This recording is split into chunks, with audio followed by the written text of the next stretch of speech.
আমি শামীম আল আমিন, একজন রিপোর্টার। যে কোনো ঘটনা বা দুর্ঘটনায় যেতে হয়, মাঠে তুলে আনতে হয় খবর। রিপোর্টারের সীমাবদ্ধতা, তাকে থাকতে হয় তথ্য নির্ভর, আর মতামত তুলে ধরা যায় না। জার্নালে রিপোর্টার এখানে তার মতামত তুলে ধরতে পারেন, দিতে পারেন নিজস্ব পর্যবেক্ষণ। মূলত এই অনুষ্ঠানে কথা বলেন খবরের মানুষেরা। তবে কোনো পত্রিকায় বিশেষ কোনো প্রতিবেদন বের হলে আমরা আমন্ত্রণ জানাই সেই প্রতিবেদককেও।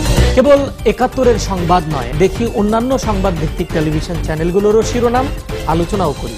দেশের নয়, থাকে দেশের বাইরের নানা খবরও, থাকে সেই সবের বিশ্লেষণও। এই অনুষ্ঠানটি করে আমি অনেক আনন্দ পাই, নিশ্চয়ই ভালো লাগে আপনাদেরও। থাকুন ৭১-এ, থাকুন ৭১ জার্নালের সাথে।